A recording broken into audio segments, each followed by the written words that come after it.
What's going on, everyone? This is Hades at Hades Gaming, back today with another video playing some Call of Duty Black Ops 3. Black Ops 3 was just objectively better than Call of Duty Black Ops 4, and it still is to a certain extent. Obviously, the graphics and the gunplay have been updated with Black Ops 4, but if you really get down to the nitty-gritty, it's not as good as Black Ops 3 was.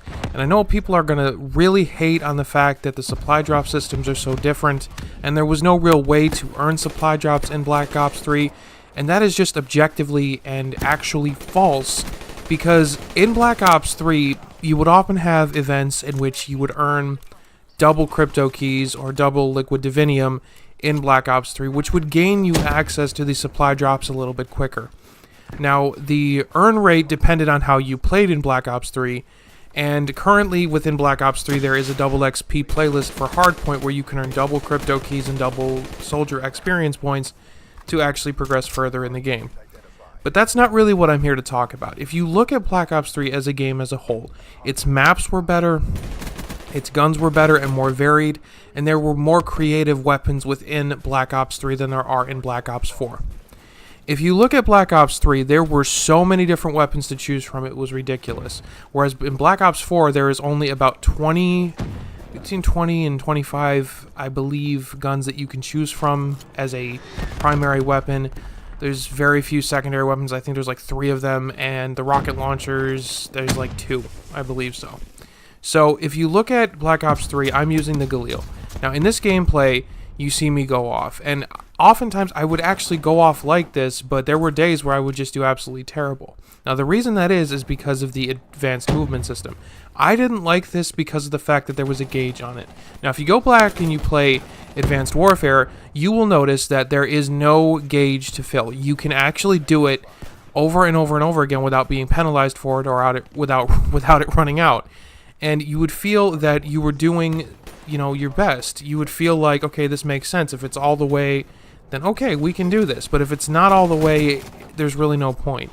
If there is a limit to advanced movement, I believe it should not be in the game. I don't like that.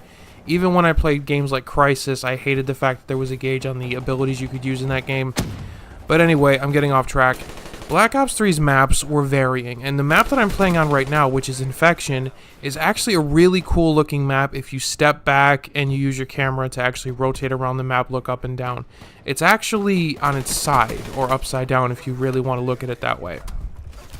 The maps in Black Ops 3 reflected upon the story that you played in which your DNI, or direct neural interface, pretty much gave you the ability to import memories from other people. It was very science fiction, it was very weird, but it worked, and the maps reflected that.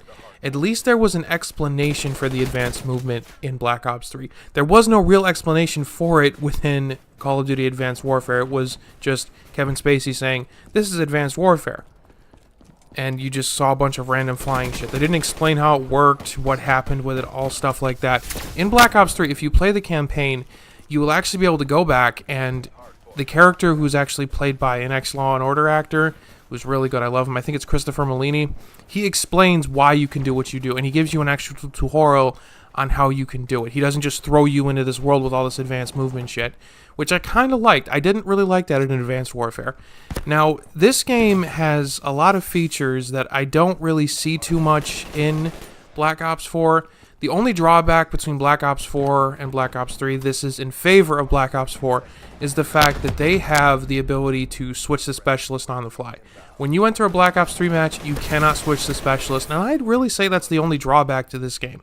The graphics are good, the campaign was good, though very, very confusing, and way beyond anything that I expected it to be. I expected it to take place directly after Menendez's death, or not death if you chose the specific ending.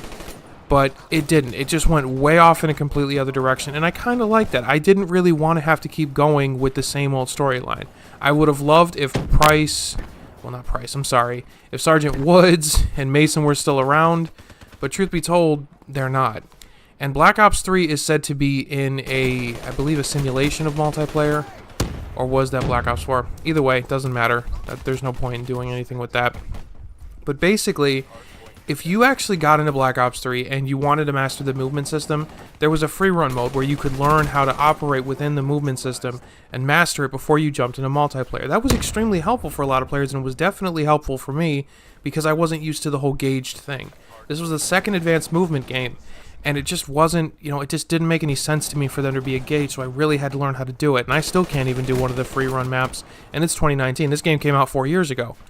So there's a lot of really good things in Black Ops 3. Now, if we're going to talk about the supply drop system, let's talk about it. The supply drop system was very, very, it was very, very hard to earn the weapons that you earned, but there was still the ability to earn those weapons. Like, for example, the triple play in Black Ops 4, you have to pay $24 for that, not $30, which I said in my last video, but 24 is pretty close.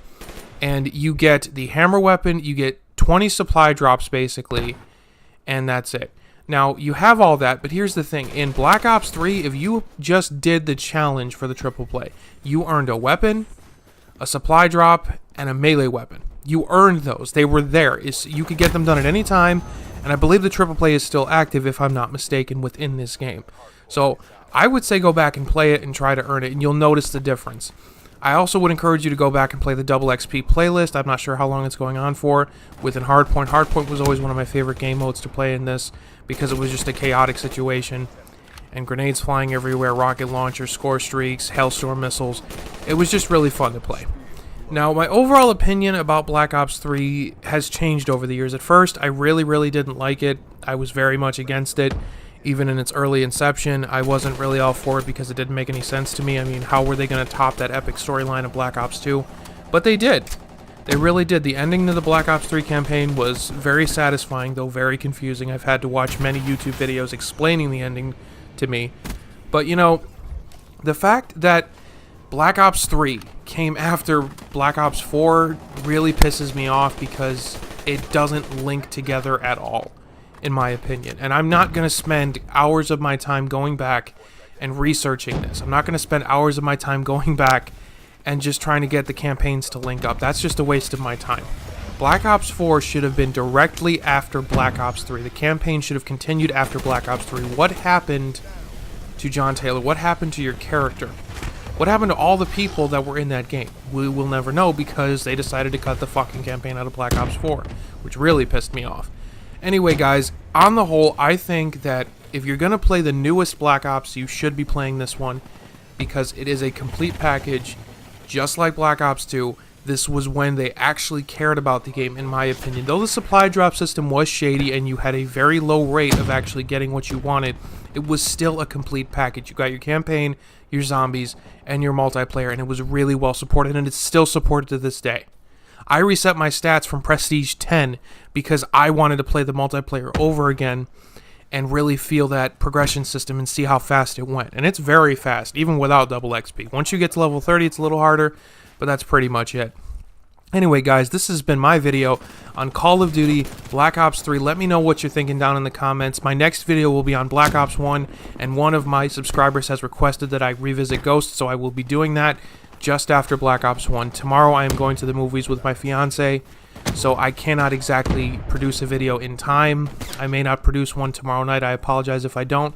But anyway, guys, I'll definitely have one on Monday, most likely. And actually, I will. I promise you guys, I will have it on Monday. But anyway, guys, this has been Hades Gaming signing off. I hope you had a wonderful Saturday and are having a wonderful weekend. And as always, don't forget to like, favorite, and subscribe. And have a good one, guys. Peace out.